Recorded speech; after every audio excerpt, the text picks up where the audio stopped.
সীমান্তে কাঁটাতার থাকলেও মায়েদের কান্না আর দাবির ভাষা যেন এক সুতোয় গাঁথা। আর তাই মঙ্গলবার ইটালির রোমে শান্তি আর মর্যাদার দাবিতে একজোট হলেন ফিলিস্তিন ও ইসরায়েলি মায়েরা।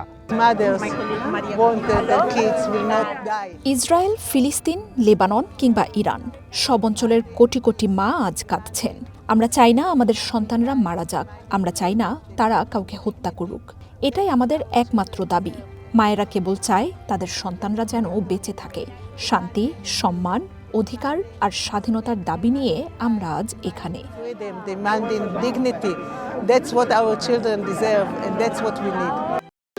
ভবিষ্যৎ হোক নিরাপদ, বিনিয়োগ হোক বিশ্বস্ত, আর আমার পছন্দ সল্ট বে।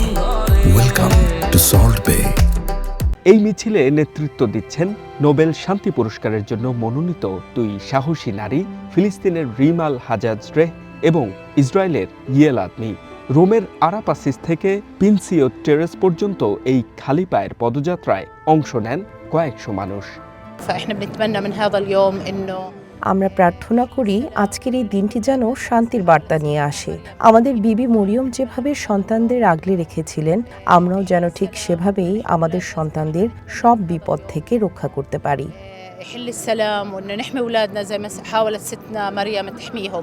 সমবেত সঙ্গীত পরিবেশনার মাধ্যমে এই পদযাত্রা শেষ হয় পিয়াজ্জা ডেল পোপোলেতে।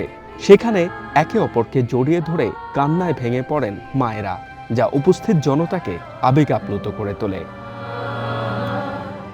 বুধবার এই দুই শান্তিকর্মী পোপ লিওর সাথে দেখা করার কথা রয়েছে। তাদের বিশ্বাস, মায়েদের এই সম্মিলিত আর্তনাদ একদিন যুদ্ধের বারুদ ছাপিয়ে শান্তির সুবাতাস নিয়ে আসবে। H M Ataullah, one international desk.